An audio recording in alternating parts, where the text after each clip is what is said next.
sei quem ficou para a primeira palestra, para a segunda.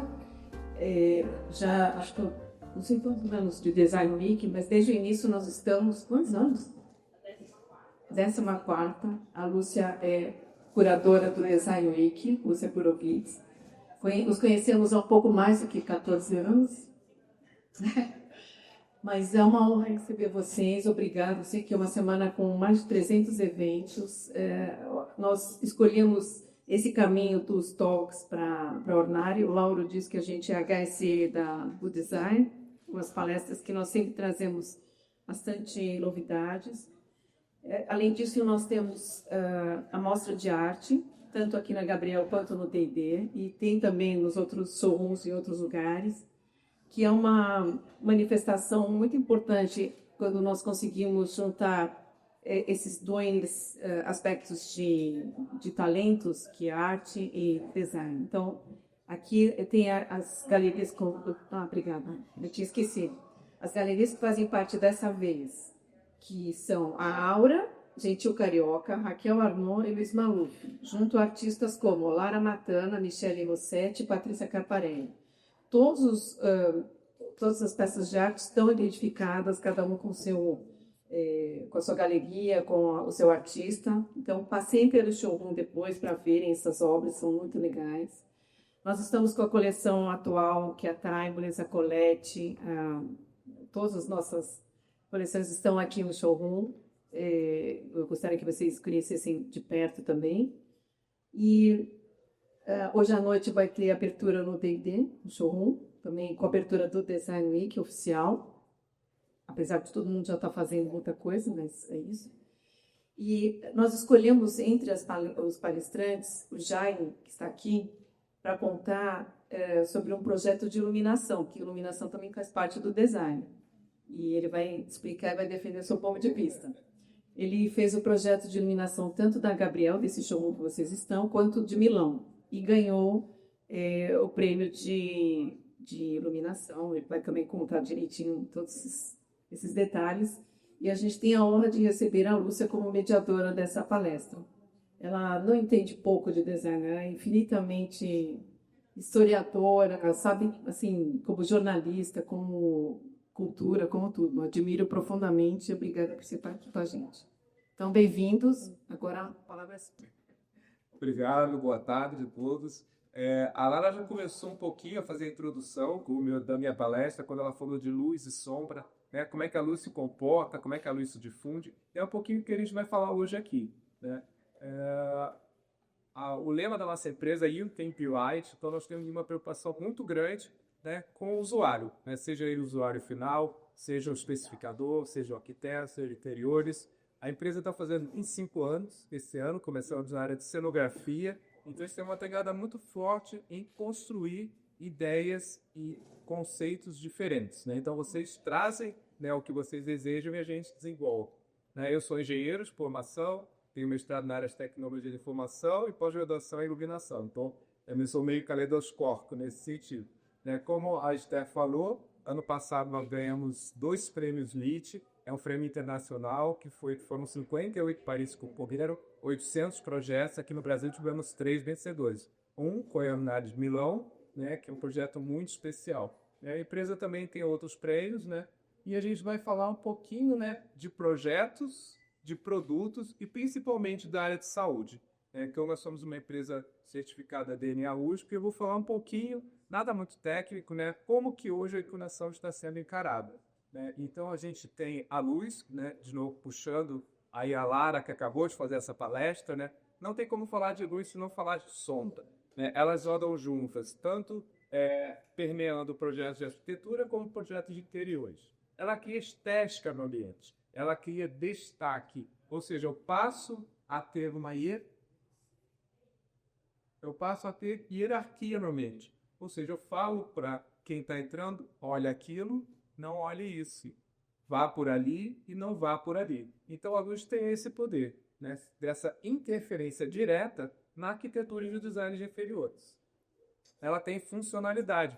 Quando eu entro no ambiente, eu falo, opa, aqui é um escritório, aqui é uma residência. Por quê? Eu tenho características luminotécnicas totalmente diferentes para esses ambientes.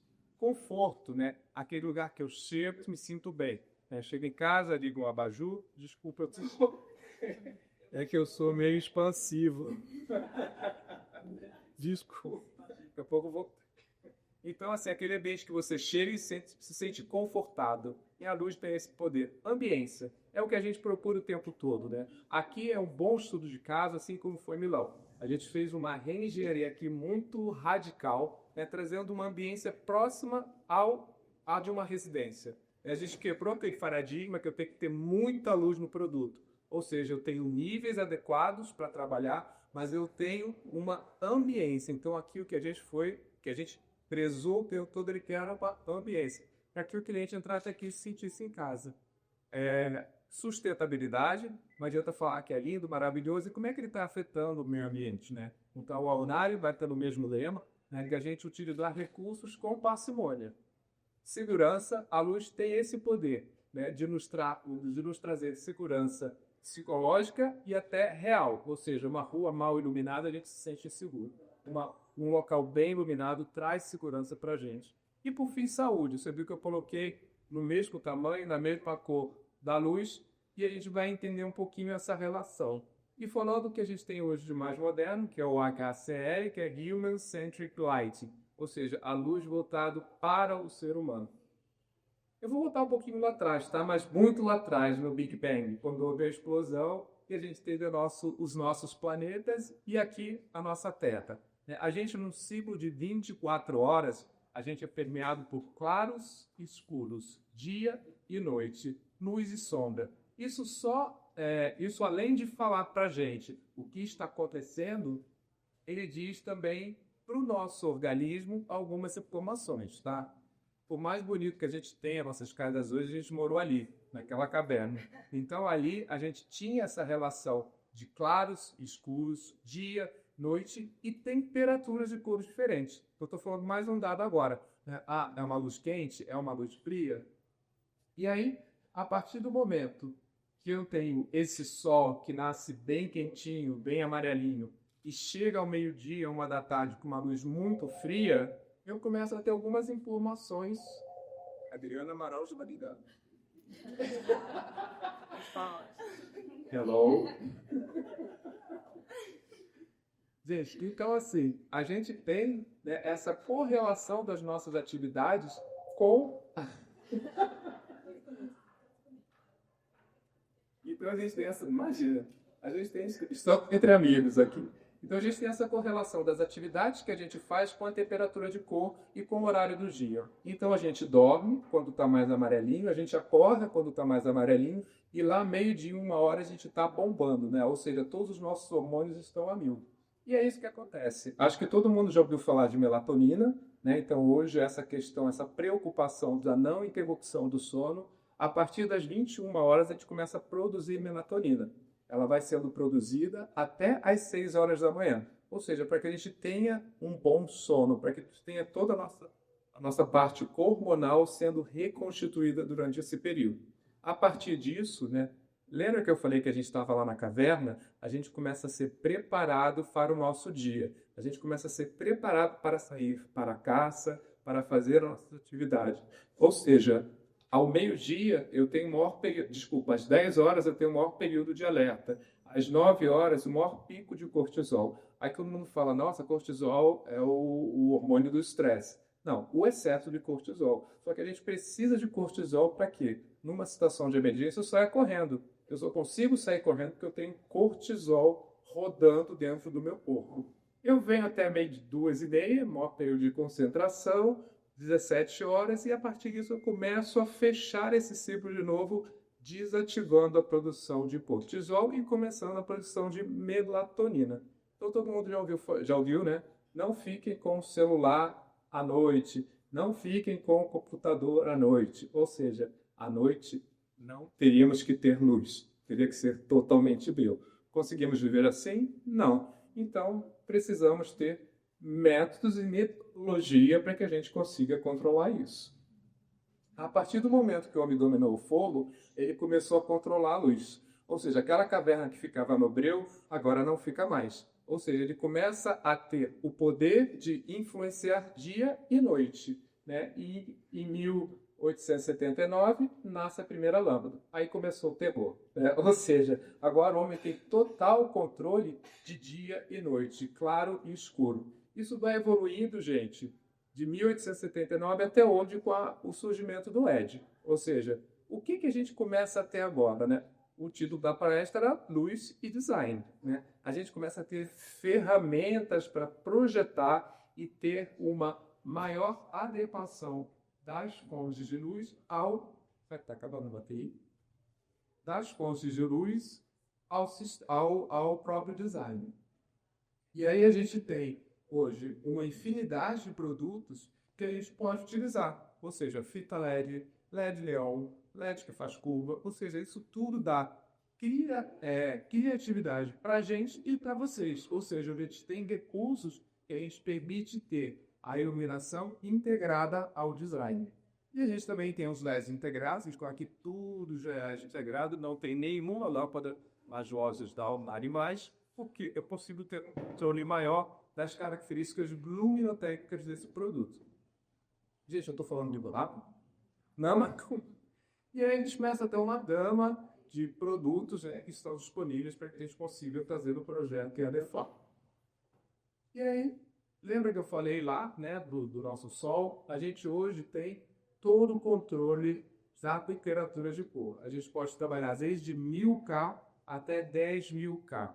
Quer trabalhar com fio K? Não sei. 2000, ok, já estou na faixa do ano. Eu começo a ter intenções diferentes toda vez que eu uso uma temperatura de cor diferente.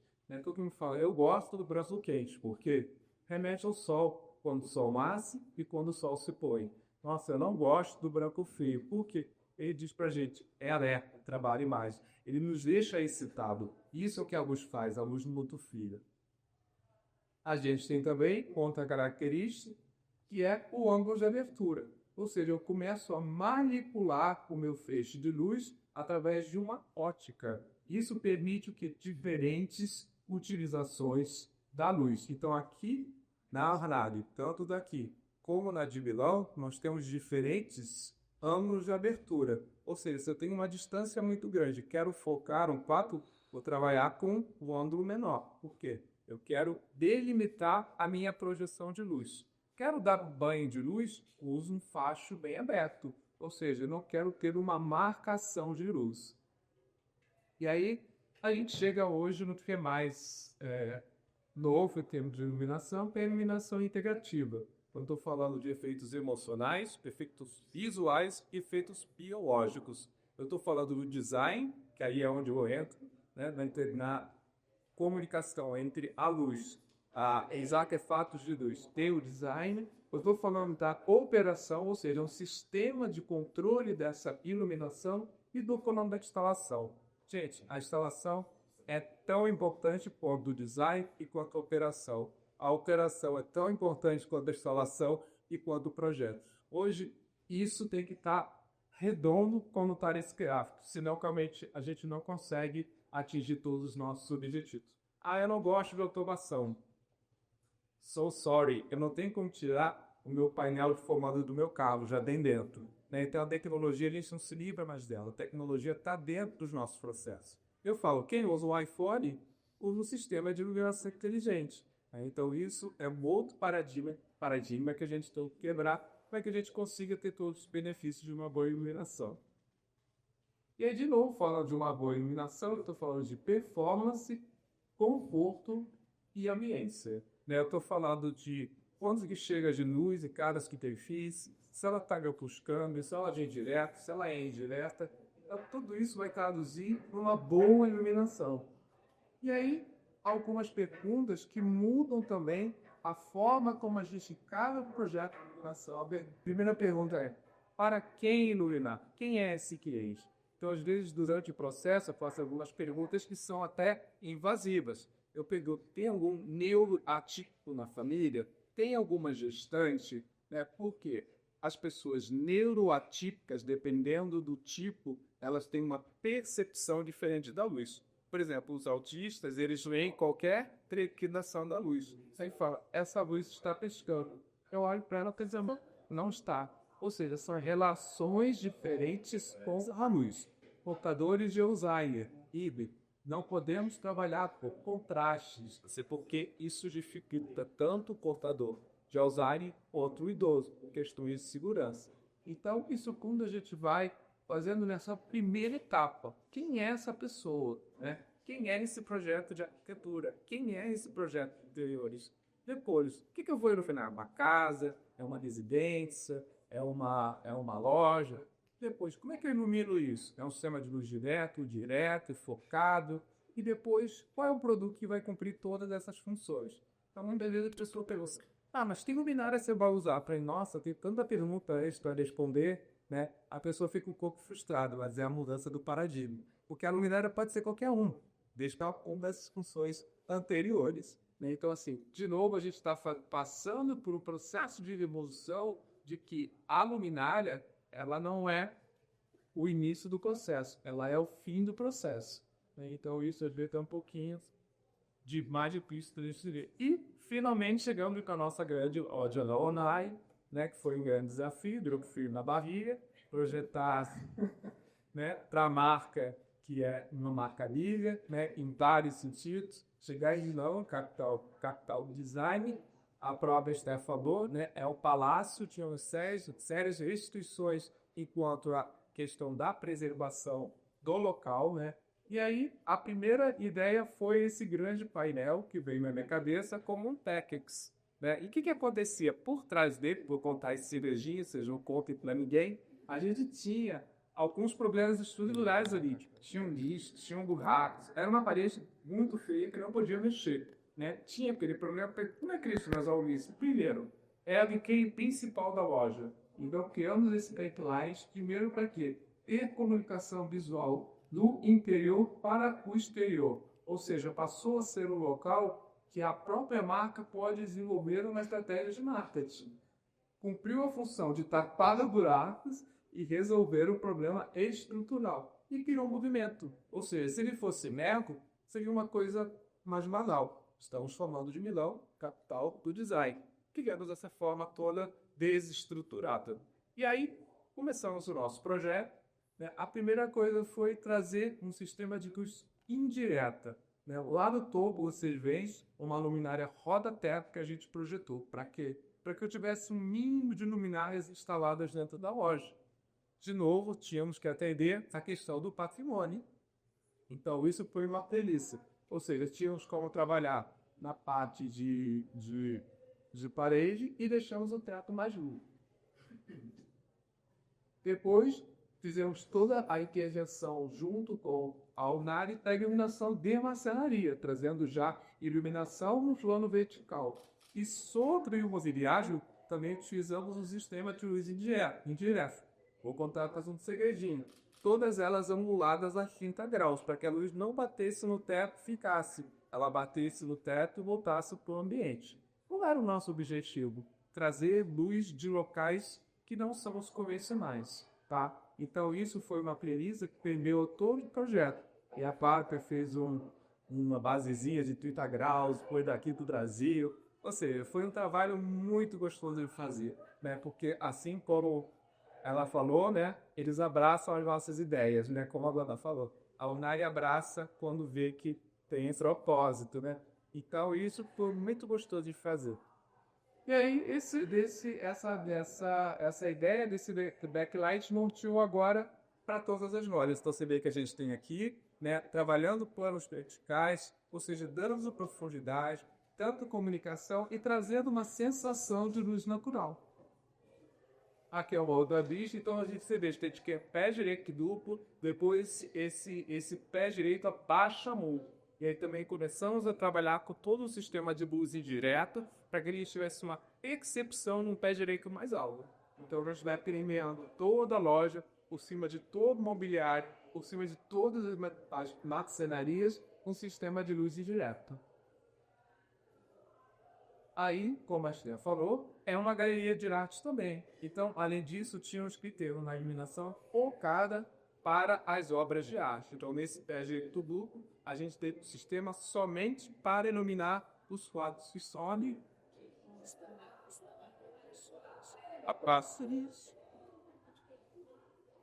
E aí vocês começam a ver que a loja tem cor, né? A loja é viva. Então, como é que a gente faz isso ressaltar com a iluminação? Índice de reprodução de cores, ou seja, isso era uma outra premissa.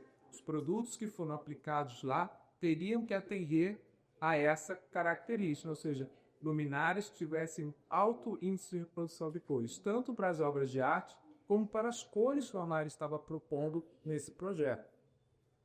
Você vê que a gente tem verdes, vermelhos, marrons, bege, e aqui a gente começa a ver toda a questão de texturas, cores, porque nós temos um excedente produto instalado lá.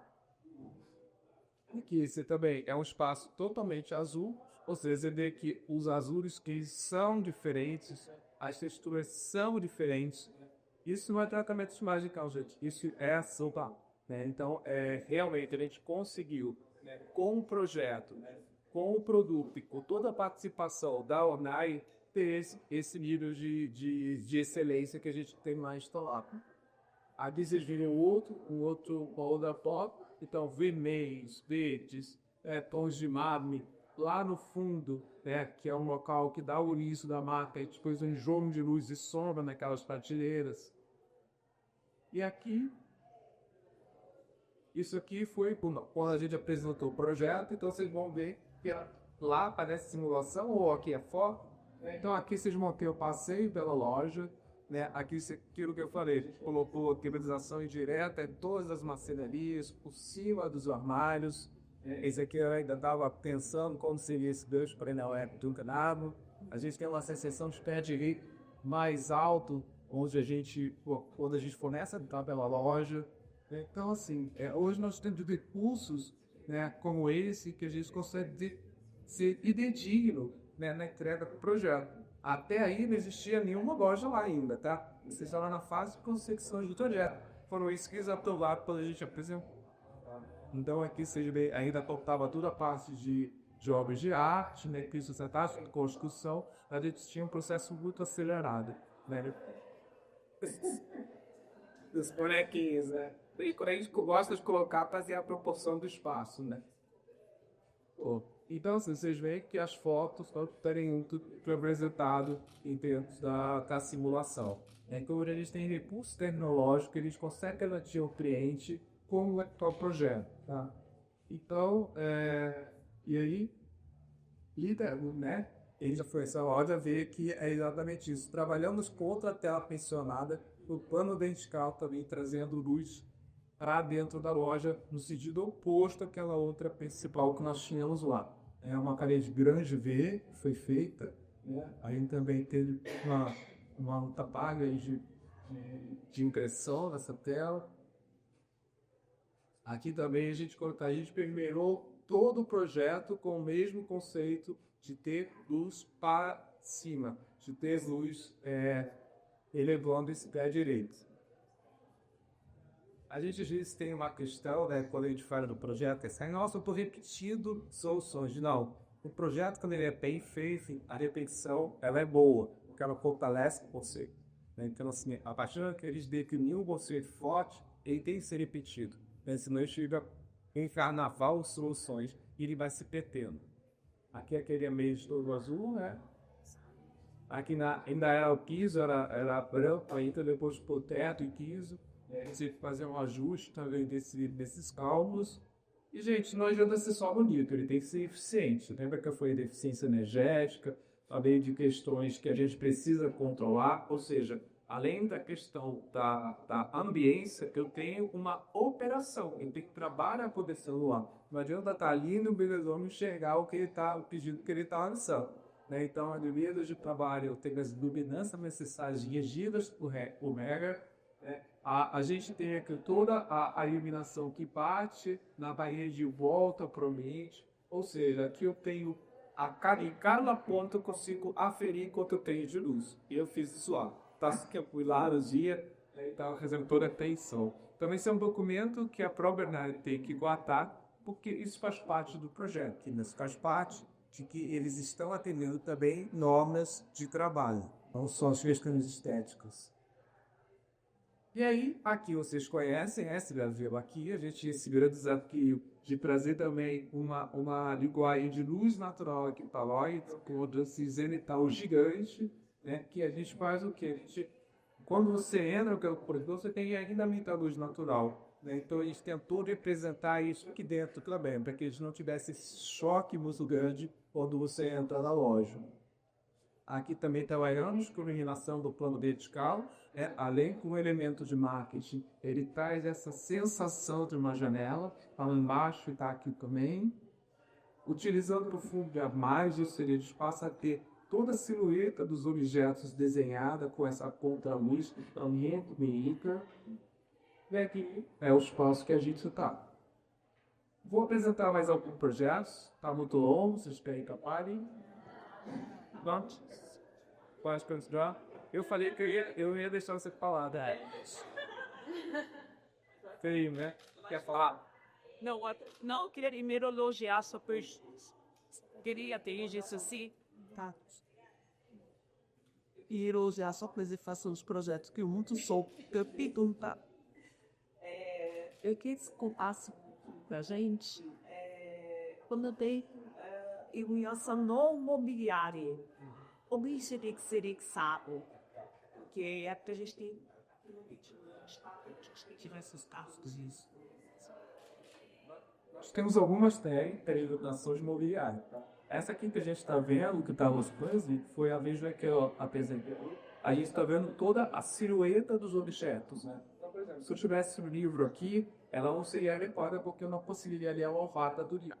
Então, nós podemos trabalhar no fundo, no meio e na frente. Isso vai depender da utilização que eu preciso. Você vê que naquela cristaleiraria a iluminação está na frente, porque eu tenho que evidenciar toda a frente do bufelamento do móvel, a frente dos objetos, porque são técnicas diferentes. Lá embaixo, eu também tenho uma luz que será ali embaixo, não. Eu tenho aí uma luz rebatida ali no fundo, ou seja, já é uma luz que vai voltar para o ambiente, né, e vai ter uma luz gostosa à noite, por exemplo. Eu preciso ligar a luz da cozinha. Eu ligo aquela ali que está sendo batida no fundo da parede e já funciona. Então, assim, para cada situação, a gente tem que entender qual é o propósito que vai ser utilizado esse mobiliário. Então, se a gente tem uma luz na frente, eu utilizo como uma livraria. Ou seja, eu consigo ler as formatas. Uma luz no meio já tem uma distribuição mais homogênea. E, no fundo, eu faço uma leitura muito mais cenográfica do espaço. Tá, a gente também fio, aqui a gente tem iluminação embaixo dos armários, ou seja, que é uma luz que a gente chama de balizamento. Ou seja, de noite, que eu posso deixar tudo desligado, posso lá pegar minha água e não vai atrapalhar meu sono, porque eu não tenho nenhuma luz vindo de cima para baixo. Então, eu acho que a questão hoje a iluminação inserida na maçonaria é muito importante. E não que eu estou aqui ao bem. Então, hoje você tem sistema de balizamento, você tem sistema de iluminação de prateleiras, você tem iluminação frontal, quando você precisa em portas. Eu acho que isso é muito, muito bom. Esse outro projeto aqui eu coloquei porque é uma ilusão de ótica. Você está vendo essa luz que faz a voltinha ali? O que acontece? Quando a gente viu começando a fazer esse projeto, eu fui por aqui dentro. Falei, posso fazer um pedido? O que é? Podemos colocar um espelho aqui entre as vigas? Ele falou, para quê? Eu falei, primeiro que a gente vai dar essa continuidade das vigas, né? Eu vou prolongar, porque essa sala é estreita e comprida. E depois eu vou criar esse efeito de ótica. Ou seja, a minha luminária é uma luminária linear que está aqui embaixo. A luz passa pelo espelho, não é refletida, e reflete só no teto. Então parece que ela está dando essa volta. Ela não dá volta. Hã? Ela está só embaixo, ela está aqui. Aqui vocês conseguem ver que ela está instalada aqui. É uma luminária linear escondida aqui dentro desse recuo, e aqui ela passa pelo espelho. O espelho não reflete luz, tá? Ele deixa a luz passar, tá? A refletância do espelho vai embora, entendeu? Então, se eu coloco essa luz paralela ao espelho, você não vê a luz. Então, ela começou a ser projetada só aqui em cima. Aí todo mundo fala, nossa, mas como é que faz essa luz que dá cor? Eu falei, me contrata. E aí também... Vamos fazer, vai ficar legal. E aí, esse também foi um prêmio Abilux, um prêmio nacional. A gente também desenhou todos os puxadores iluminados, então isso também, a gente faz essa integração junto com a arquitetura, com o design de interiores e com quem vai executar. Eu pego esse trabalho para a gente, porque só assim funciona. Se mandar para alguém fazer, ou seja, a gente cria mockup, porque senão não funciona. Esse foi o segundo prêmio que a gente ganhou. Então, aqui a gente tem uma estrutura que é o Shidori, que é uma estrutura japonesa, onde é uma estrutura só de madeiras apoiadas, não tem nenhum tipo de fixação. E a gente colocou uma luminariazinha atrás de cada ripinha dessa. Foram 80 horas de instalação. Ou seja, um pé direito duplo. Então, a luz ela bate na parede branca e volta refletida para o ambiente. Então, tem um pedacinho de luminária em cima de cada tracinho desse de madeira atrás dela. Aqui é o mesmo ambiente. A gente fez toda essa retroiluminação propositadamente com luz e sombra para que a gente tivesse movimento e não desse uma cara corporativa ao espaço, né? O grande desafio é como é que eu faço a manutenção disso, né? Então foi feito todo uma estruturação dessas ripas que seguram todo o elemento de acrílico, algumas soltam, a gente solta tudo isso, que nem um Lego mesmo, a gente vai tirando tudo. E, de novo, isso tem que ser feito um mock-up, por fim, tem que envolver todos os colaboradores nisso. Aqui, um outro ambiente também, todo esse corredor iluminado pelo plano vertical. Aqui a gente teve de novo, um material de difusão, tá? Da luz, forrado com uma palha de seda. E eu tenho uma porta mimetizada que também abre iluminada, né? De novo, gente, só fazendo mock-up, horas de estudo, né? Essa relação com a arquitetura, ela é muito importante. Depois essa adega também toda retroiluminada. E depois esse lavabo que a gente também só fez roda-teto e roda-piso iluminado. Não tem nenhuma luminária no teto. Esse aqui é outro desafio, né? A casa toda acende, né? Então, assim, são algumas loucurinhas que a gente gosta de fazer. E aí, de novo, a gente só consegue fazer isso pelo projeto, né? Então, a importância de ter um projeto de iluminação, né? Então, isso é um ambiente, esse é outro ambiente, né? Totalmente diferente. Só que isso não vai só a parede, não, isso vai teto também. O teto que foi mais complicado, mas ficou super bonito. Aqui também, um estilo mais clássico, a gente usou a gente deixou com entrada de luz natural e à noite a gente tem as luminárias todas escondidas nesses quadrados de marcenaria, né? Então, a gente tem 2 momentos dentro desse espaço. Aqui a gente utilizou somente essa luz, né, que faz essa curva, essa luz em ângulo, né? Propositalmente o hall está mais escuro para que a gente tivesse essa hierarquia dentro do ambiente. Eu quero valorizar a sala de jantar, quero valorizar o living e não valorizar o hall, né? Então tem só um fiozinho de luz que vai serpenteando todo o espaço. E aqui também a gente fez todo o desenho desse bar que foi construído nessa coluna. Então, isso tudo a gente também participa junto da arquitetura. Outra maluquice também, 120 globos instalados direto na laje. Eles estão todos fixados com imã. É uma canopla magnética. Não caiu até hoje, já tem 6 anos. Isso é uma casa, a casa dos decornautas. Então, eles vieram com essa ideia de que queria que fosse uma nuvem.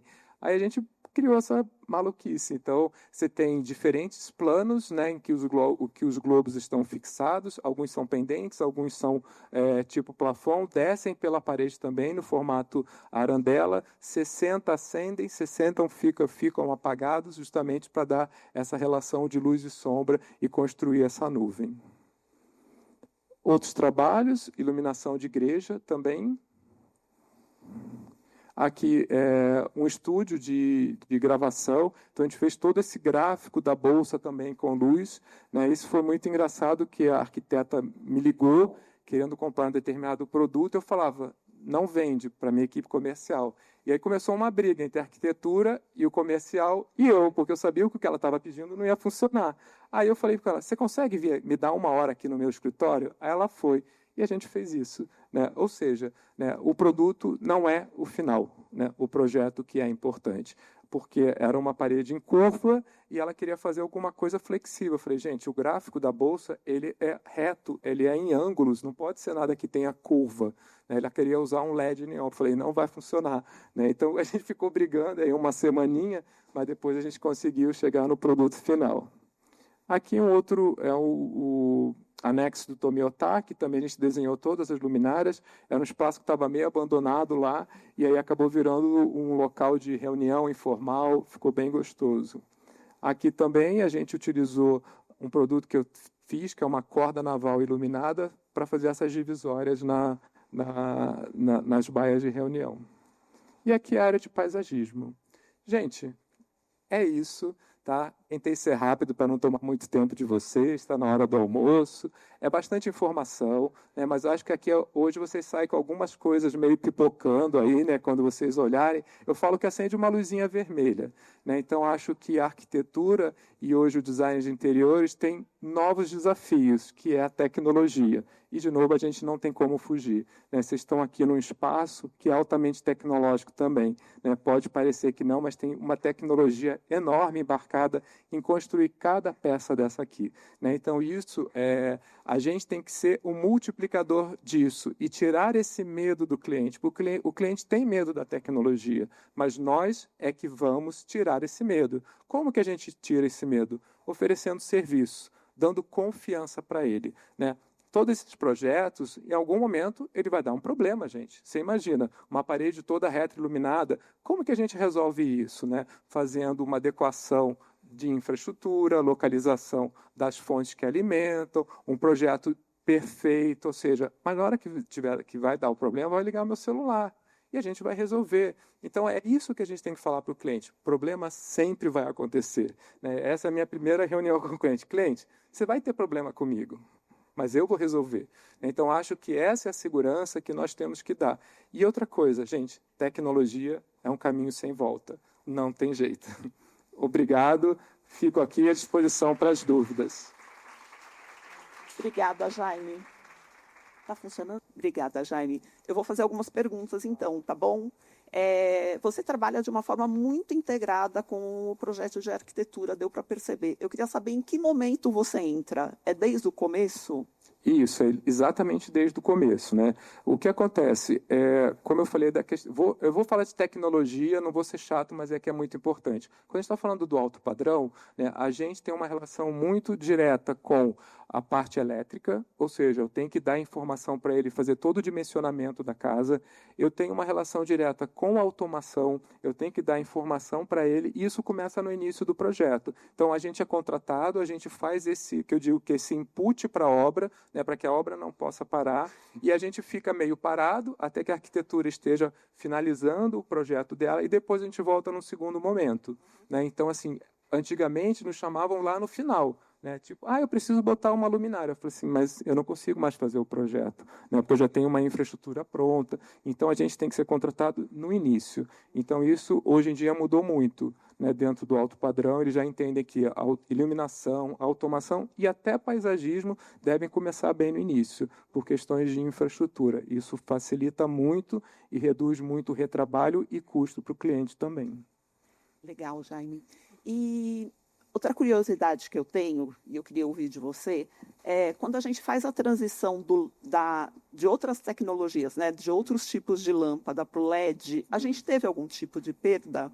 Ou a gente só teve ganhos? Não, nós tivemos sim, tá? É que assim, isso é uma outra palestra que eu dou. O que aconteceu? Quando o LED surgiu, ele surgiu por uma necessidade emergencial. A gente tinha que trocar para o LED porque a nossa matriz energética não ia aguentar, né, o tamanho da população. Quando o LED entra, né, todo mundo odiava. Eu também. Você ficava pálido, a luz era feia, era tudo ruim, né? Ele entrou porque tinha que entrar, só que o que acontece? O LED, ele nasce de uma fonte de luz azul, recebe uma capa de fósforo amarelo e vira branco. Tá? Então, o LED, diferente da lâmpada incandescente, tem uma emissão de luz azul. Lembra que eu falei lá naquele gráficozinho do Sol? Meio-dia tem muita luz azul, é muito branco. Então, o LED naturalmente informa para a gente, olha, é dia, não durma. Isso é uma questão que hoje já está muito bem resolvida, né? O LED já tem aí 15, mais de 20 anos já no mercado. Então, hoje, os LEDs de boa qualidade, você tem o controle do espectro da luz, ou seja, quanto que ele emite de luz azul, quanto que ele emite de luz vermelha, ou seja, todo mundo, independente da etnia, tem vermelho no pigmento da pele. Se ele não reproduzir bem a cor vermelha, a gente fica pálido. Era isso que acontecia. Então, hoje, os LEDs, eles caminharam muito próximos para a iluminação convencional. Em termos do índice de reprodução de cores, hoje já está em 98, o limite é 100. Hoje você tem o controle do espectro da luz, eu consigo ver qual LED que eu posso usar à noite. Então, hoje está muito bom. Só que tem as diferenças de questões de preço, né? E essas informações nem sempre são claras para o cliente final. Outra curiosidade que eu tenho. Quando a gente chega num showroom lindo, que nem esse da Ornari, a gente fica muito inspirado, né? E às vezes a gente quer reproduzir as ideias que estão aqui iguais na nossa casa. Que ideias de iluminação aqui do showroom a gente poderia transportar tranquilamente para uma casa? Acho que a primeira coisa é o que você já levantou, que é a iluminação da marcenaria. Isso é muito importante, a iluminação incorporada. Eu acho que às vezes o cliente, por custo, fala, eu não vou colocar, vai fazer falta. Eu acho que tem que insistir mesmo. Então, por exemplo, a luz de balizamento, que é uma luz importante para a noite. Então, acho que o cliente às vezes não valoriza esses elementos. Então, a primeira coisa, a iluminação de marcenaria. A segunda, a gente ter um sistema que ele seja mais abrangente, com um sistema de luz indireta, iluminação focada, iluminação orientável. Então, isso é muito importante. Aqui, vocês veem que nesses trilhos aqui, eu tenho spot, tenho luz focada, tenho luz orientada, porque a gente precisava disso, né? A gente utilizou essa solução até por questões de tempo em obra. Então, esse produto aqui foi criado exclusivamente aqui para a loja, né? Até um dia a gente estava numa reunião, né? O Murilo, muito prático, a gente conhece, ele falou, Jaime, eu não posso esperar, eu vou começar a pintar. Aí eu falei assim, tá bom, pode pintar, eu vou criar um produto para você, aplicar depois da pintura. E foi isso, então a sustentação dele é toda de lateral, são os ganchinhos que a gente depois já fixou no forro de gesso e depois já entrou com a luminária, né? Então, isso também é uma solução aqui. Só que para o residencial, as pessoas não gostam muito dessa solução, porque remete muito ao corporativo, né? Mas a gente hoje tem trilhos bem slim, bem fininhos, que tem toda essa funcionalidade. E você mencionou vários produtos que foram desenhados, né, para projetos específicos. Como que funciona isso dentro da sua empresa? Você tem um departamento de design lá dentro? Como que é?